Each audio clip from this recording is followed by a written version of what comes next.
Dust blew across the dead world of Arene 9. The air was dry and thin, carrying only the sound of broken metal creaking in the wind. Beneath a half-collapsed bridge, a young boy named Eli Hahn waited in silence. He was hungry, tired, and covered in dirt, his brown hair tangled with ash.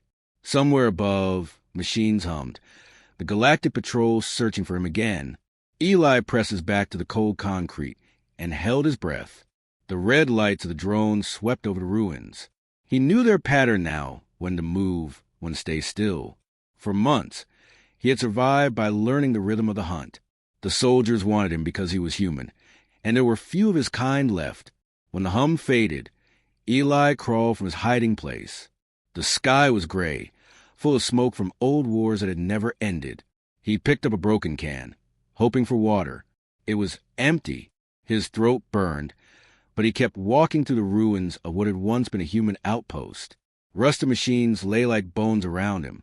At nightfall, he found an old storage pod. It still had a flickering light and some broken tools.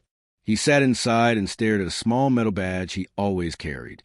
It had the symbol of Earth, a blue circle with white lines across it. He didn't remember Earth, but his mother used to tell him stories about oceans and trees and skies that were blue. She was gone now. Everyone was. Eli leaned against the wall and whispered, "I'm still here, Mom." Then the floor trembled. At first, he thought it was thunder, but the rumble grew stronger. The ground shook as if something enormous moved below. The lights in the pod went out. Eli froze, listening. Then he heard shouts, metallic voices through speakers, soldiers nearby. Target located. Surround the area. Eli's heart pounded. He grabbed a small pack and ran into the open. Bright beams of light cut through the dust. The soldier's armor shone silver in the darkness. He sprinted between wrecked ships, stumbling over debris. Energy bolts hit the ground around him, sending up bursts of fire and dust. He ducked behind an old tank, gasping for air. There was nowhere left to run. The cliff was just ahead, a sharp drop into darkness. He turned and saw the soldiers closing in. Their leader raised his weapon. "End of the line, human." Eli looked around desperately. There was only rock, wind, and the endless desert below. He took a step back, his heel at the edge. He would rather fall than let them take him. Then the ground cracked. A deep sound came from below, like the growl of a mountain waking up. The soldiers stopped, confused. The dust around their feet began to rise, drawn upward by a strange force. The cliff behind Eli split open, a line of molten light cutting through the rock. Heat washed over them. Something massive moved beneath the surface. The crack widened, and from the fiery glow, a shape rose, a long neck, wide wings folded tight against a body of shining scales. Eyes like molten gold open in the dark. The soldiers shouted and fired, but their shots vanished into the light. The creature lifted its head and roared, a sound so powerful that it shook the sky. Fire burst from the cracks, and the soldiers were thrown back. Eli stood frozen, staring at the enormous figure before him. He had heard stories, old human myths whispered by scavengers about beasts of flame and sky, but he had never believed them. Now one stood before him, real and alive. The dragon lowered its head until its eyes met his. The light from his body reflected in Eli's eyes, turning them gold. For a long moment, neither moved. The dragon's voice came not from his mouth, but inside his mind, calm and deep. "Do not fear, child of Earth," it said. "You are not alone." Eli stumbled backward, whispering, "You can talk?" The dragon's eyes glowed brighter. "I can do more than that." With one sweep of its wings, fire spiraled into the air. The soldiers screamed as their machines fell, burning. The dragon's roar shook the night, and in seconds, the attackers fled into the dark sky, their ships leaving trails of smoke. When silence returned, Eli stood trembling at the edge of the cliff. The dragon turned its gaze back to him. "You are the last of your kind on this world," it said softly, "but not the last in the stars." Eli didn't understand. He took a cautious step forward. "Who are you?" The creature tilted its head. "I am Arion, last of the Starfire brood. I have slept for 1,000 years beneath these rocks. I woke because I heard your cry. Eli swallowed hard. My cry. When you called to the stars, the dragon said, they carried your voice to me. Eli looked up at the gray sky, tears filling his eyes. For the first time in years, he didn't feel invisible. He didn't feel small. Arion lowered one massive wing, forming a slope of gleaming scales. Come, Eli of Earth. The night is not safe for you here. Eli hesitated, then climbed onto the dragon's back. The scales were warm, almost alive beneath his hands. As Arion spread his wings, wind rushed around them. The dragon rose into the air, carrying Eli high above the dead planet. Below them, the world looked small, cold and broken. But in the sky, the stars burned bright. Eli held onto the dragon's neck and whispered, "Thank you." Arion's deep voice rumbled again. "Do not thank me yet, child. Your journey has only begun." And together, they disappeared into the clouds, the last human and the last dragon, flying toward a fate neither yet understood. The morning light rose slowly over clouds as Eli opened his eyes. He felt the air rush against his face, cool and thin. When he looked around, he saw endless skies stretching in every direction. Beneath him, the dragon Arion soared through the air, his scales shining like fire under the sun. Eli held tight to one of the golden ridges along Arion's neck. He still couldn't believe what had happened.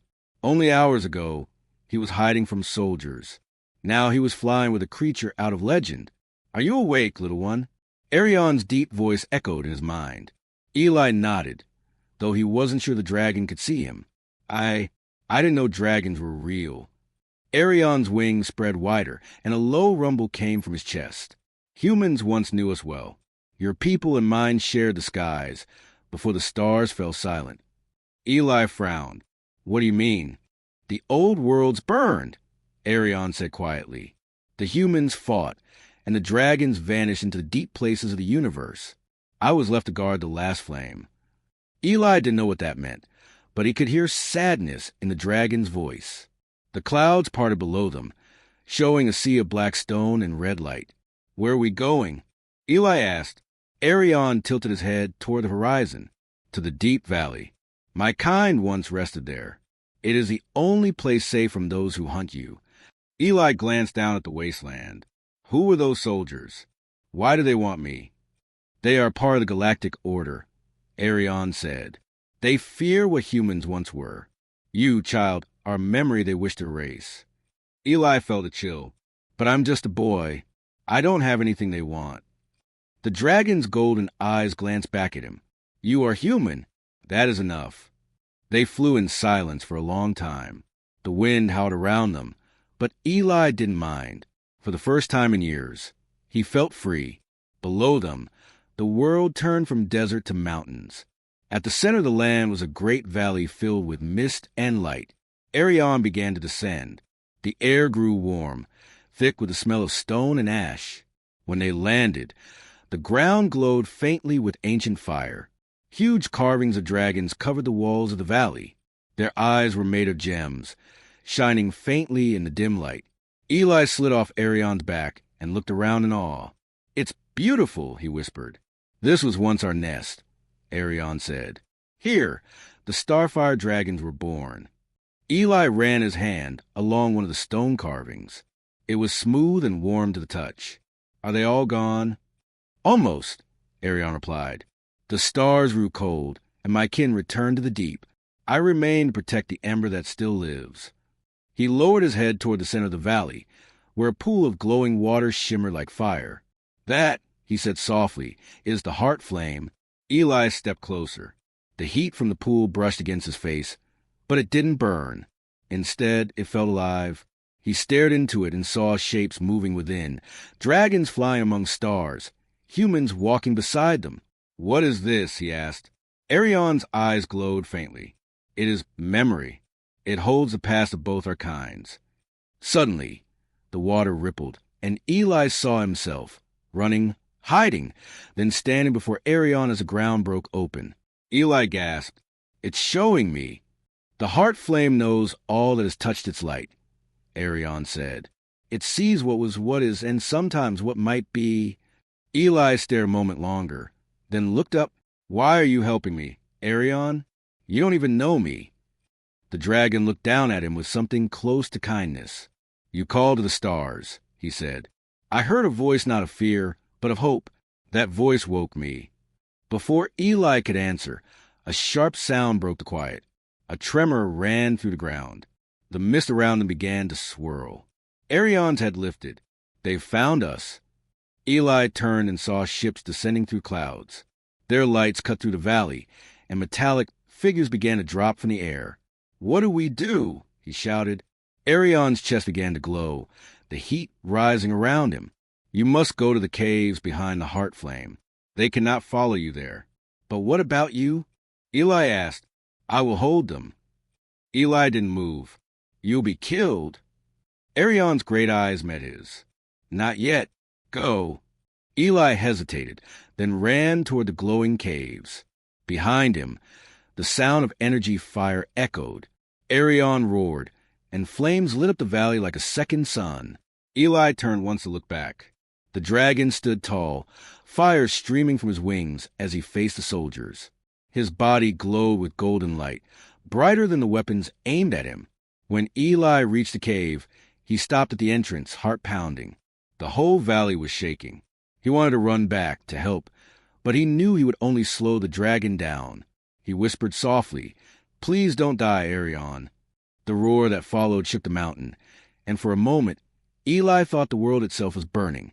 Then the noise faded, and the valley fell silent again. Eli sank to the ground, breathing hard.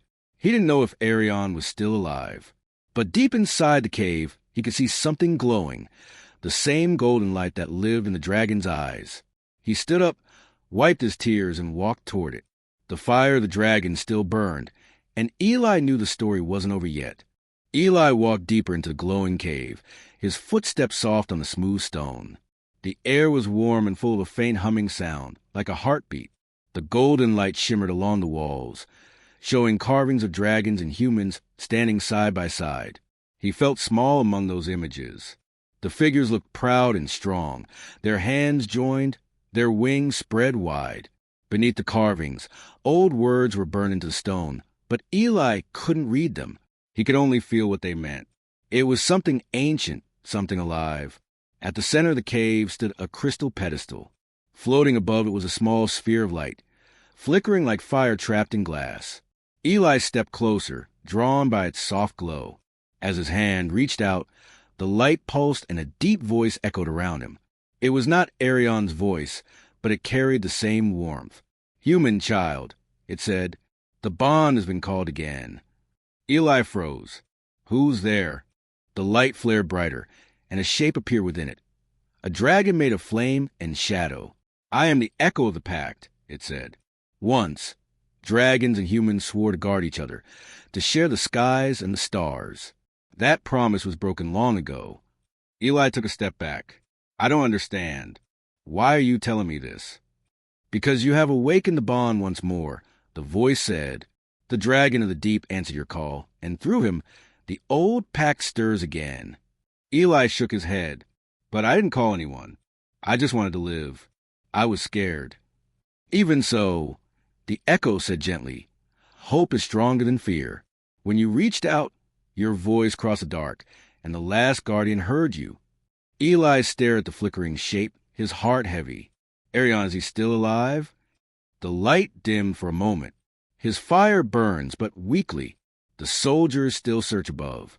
They will not rest until the last ember of his flame is gone. Eli clenched his fists. Then I have to help him. The light pulsed again, as if thinking. To help him, you must accept what was once forgotten.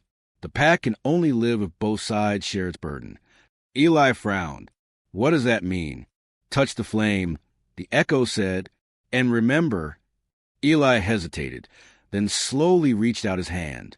The moment his fingers touched the glowing sphere, warmth spread through his body. The world around him faded, and visions filled his mind. He saw great dragons flying through the sky beside ships of light. He saw humans and dragons working together to build cities in the stars. Then he saw fire, wars, destruction, betrayal. The bond between them broke, and the worlds burned. When the vision ended, Eli was on his knees, gasping for air. The flame floated quietly above him, waiting. "That is the truth of what was lost," the echo said. "But it can be made whole again, if you choose it." Eli looked up, his face pale but his eyes steady. "If I choose the pact, what happens?" "The fire of the dragons will live within you," the echo said. "You will share their strength and their burden. You will become the link between our kind once more." Eli thought of Arion, his deep voice, his golden eyes, his promise to protect him. He thought of the soldiers outside and the world that hated humans. He stood slowly and nodded. "I'll do it. I'll keep the pact." The flame shone brightly, and a wave of warmth surrounded him. The voice whispered one last time, soft and distant. "Then remember this, Eli. Strength is not in fire or claw, but in heart and choice." The flame flowed into his chest, sinking into him like sunlight through water.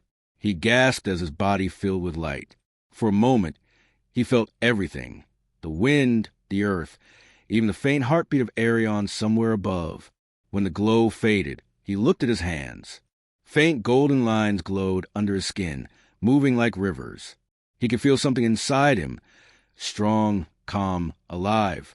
He turned and ran back toward the mouth of the cave. The ground still shook with distant thunder, and smoke filled the air. The valley was scarred, but not destroyed. The soldiers' ships hovered above, their lights cutting through the dust. "Arion!"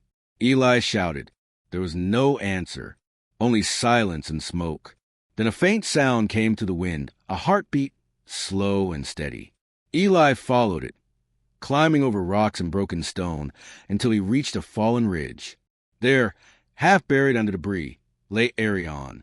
His wings were torn, his scales cracked, but his eyes open as Eli approached. "You live," the dragon said weakly. Eli dropped to his knees beside him. "I found something, the pact. It's real, Arion. I saw it." Arion's eyes flickered with surprise. "Then the bond has chosen you." Eli nodded, and the golden light under his skin glowed brighter. "I'm not leaving you here. Not now." He placed his hand on Arion's chest. The golden light spread from his fingers into the dragon's wounds. Slowly, the cracks began to close, and the dull glow of Arion's scales returned. The dragon's breath deepened. "You carry the fire," he whispered. "It answers you." Eli smiled faintly. "We carry it together." Above them, the sound of engines roared again. The soldiers were returning. But this time, Eli didn't feel afraid. He looked up at the dark sky and felt the fire within him rise. "Let them come," he said quietly. "We'll show them what the pact means." The dragon's wings lifted, stronger now, and the valley filled with light once more. The echo of the ancient bond, long forgotten, had been awakened, and it was ready to burn again. The air was heavy with smoke and dust. The sky, once calm and silver, now burned in shades of red and gold. The soldiers' ships covered the horizon, their engines roaring like thunder.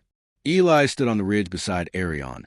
The dragon's wings stretched wide, even though his body still carried wounds from the last battle. The boy's clothes were torn, his face marked with dirt and ash, but the golden light still shimmered faintly under his skin. It pulsed with every heartbeat, quiet but strong. Arion turned his massive head toward him, his eyes glowing softly. "They are coming again," the dragon said. His voice was deep, tired but steady. Eli nodded. Then we faced them again. Arion's chest rumbled with a low sound that could have been a growl or a laugh. "You are brave for one so small." Eli looked up at him. "You taught me to be." Above them, the first of the ships opened fire. Blinding beams of light tore through the air, striking the ground and setting the rocks ablaze. Arion leapt into the sky, his wings beating hard, sending waves of wind across the valley. Eli climbed onto his back, gripping the base of his neck tightly. "Hold on," Arion warned. The dragon shot upward, breaking through the smoke like a comet. The ships turned to follow, their weapons flashing in the red light. Eli could feel the heat of every blast, but something inside him pushed the fear away. He lifted his hand, and the golden light spread out from his palm. Arion roared as the light wrapped around them, forming a faint shield that shimmered like fire caught in glass. The blast hit it and scattered, their force fading into harmless sparks. "That's it," Arion growled. "The bond answers you." Eli's heart raced. "Then let's answer back." Arion's eyes glowed bright gold. He twisted in the air and opened his jaws wide. A torrent of fire poured from his mouth, striking the nearest ship. The ship exploded in a burst of light and sound, falling like a broken star. The others scattered, but more came from the clouds above. The sky was full of war now. Fire and light crossed each other in a dance of destruction. The heat burned Eli's skin, but he didn't stop. He focused on the light inside him. The same fire that had saved Arion, the same fire that came from the pact. Every pulse of that light made him feel more connected, not just to Arion, but to something greater. He could feel the heartbeat of the earth below, the whisper of the wind, the flicker of every flame. It was as if the world itself was alive and watching. Then through the noise a new sound came, a deep, echoing roar. Eli looked up and gasped. From beyond the clouds, more dragons appeared, great shapes of gold, silver, and black, their wings cutting through the burning sky. They had answered the call. Arion's eyes widened. The kin returned. One of the largest dragons flew beside them, its scales shimmering like molten metal. It spoke in a voice that shook the air. "We heard the bond. The pact lives once more." Eli could barely believe it. "You came to help?" The dragon looked at him, its eyes like suns. "For the one who carries the fire, we come." The fleet of soldiers hesitated now. Their formation broke as dragons filled the sky, roaring together. Fire met metal. Wings met engines. The battle turned into chaos. Eli held tight as Arion dove toward the ground, dodging blasts and weaving through smoke. They landed hard in the ruins below. Eli jumped off, running to where broken ships had crashed. Inside one, he could see injured soldiers, terrified, not cruel now, just lost. He hesitated. Then he opened his pack and threw them a small container of water. "Get out while you can," he said. "The war's over." The soldiers stared at him, unsure what to do. One of them whispered, "You're human." Eli just nodded. "And that still means something." He ran back outside as Arion lifted into the air again. The dragons were winning now, but Eli didn't feel joy. He felt something else, responsibility. The fire inside him burned brighter, and he finally understood what the echo had meant. The pact wasn't just about strength. It was about choice, about mercy. Arion flew low beside him. "It ends soon," the dragon said. Eli looked at the sky, now full of light. "No," he said softly. "It begins again." He raised his hand toward the sky, and the golden fire rose with it, spreading like dawn. The dragons paused in flight, their roars quieting. Even the soldiers stopped firing. The sky burned, but not with destruction, with light. Eli's voice carried across the battlefield. "No more fighting. No more fear. We are bound by the same fire." For a long moment, no one moved.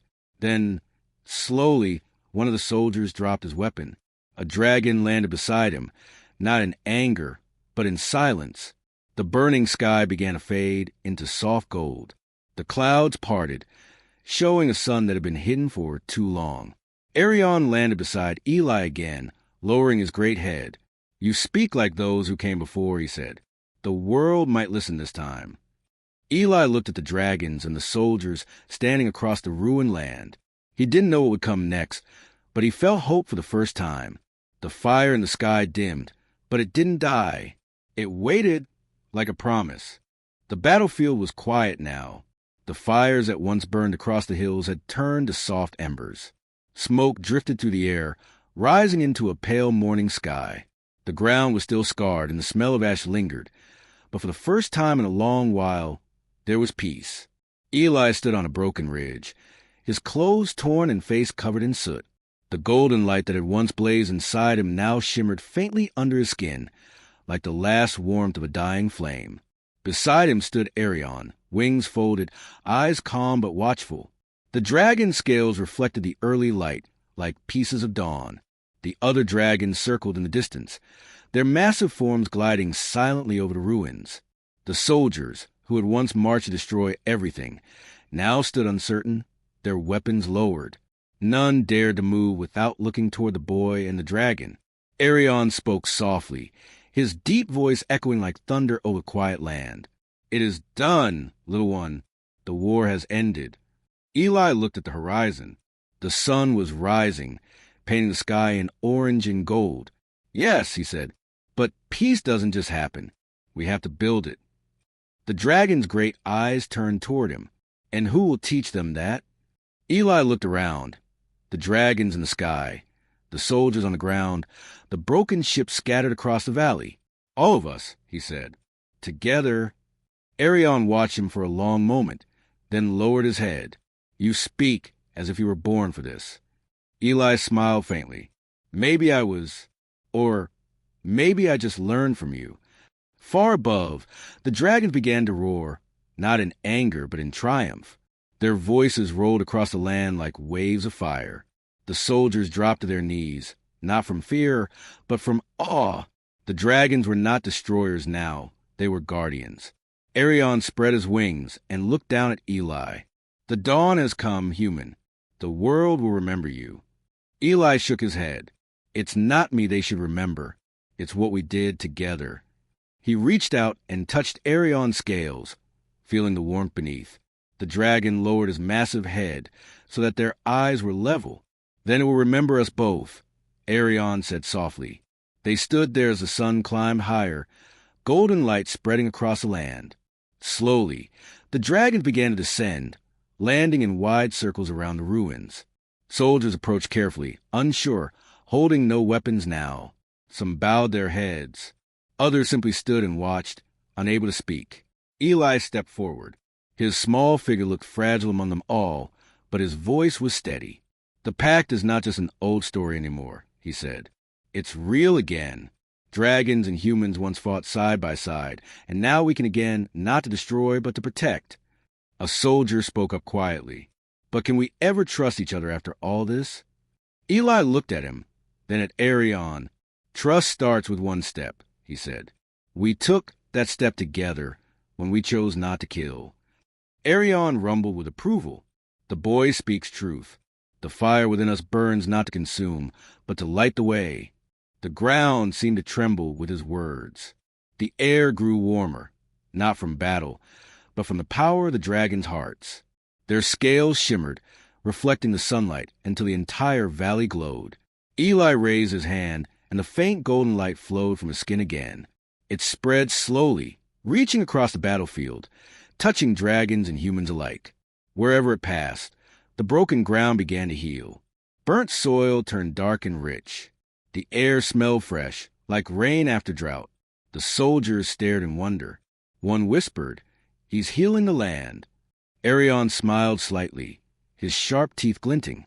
"No, they are healing it, man and dragon, bound again." Eli lowered his hand. He felt weak but peaceful. The bond had done more than save them. It had changed everything. In the days that followed, the valley became a meeting place. Dragons brought stone and fire to rebuild, while humans brought tools and hands. Together, they worked side by side. The sound of hammers and wings filled the air, not for war, but for rebuilding. Eli helped wherever he could, though he still spent most of his time near Arion. They spoke often about the past, about what the future might hold, and about the strange bond that tied their lives together. One evening, as the sun set and the first stars appeared, Arion turned his gaze toward the horizon. "You have done what no human has done in an age," he said. "You restored the pact and gave peace to two worlds." Eli looked up at the dragon, smiling tiredly. "I just did what felt right." Arion's eyes softened. "That is why the fire chose you." The dragon lifted his wings and let out a low, deep roar that echoed through the mountains. The other dragons answered, their voices joining his until the whole sky seemed alive. Eli watched the stars appear, glowing softly through the smoke of the past battles. For the first time, he didn't see a sky of war, but a sky of promise. "The dawn of fire," Arion said quietly, "is not the end of darkness. It is the beginning of light." Eli nodded. "Then let's make sure it never fades again." The dragon and the boy stood together as night fell, the air warm with new life. Around them, Dragons and humans shared food, laughter, and stories. Above them, the stars shimmered brighter than ever, as if even the heavens had chosen to watch. The world had changed, not because of armies or kings, but because one boy and one dragon had chosen to believe in something greater. And when the first light of morning touched the land again, it wasn't just a new day, it was a new age. The dawn of fire had come, and it belonged to both.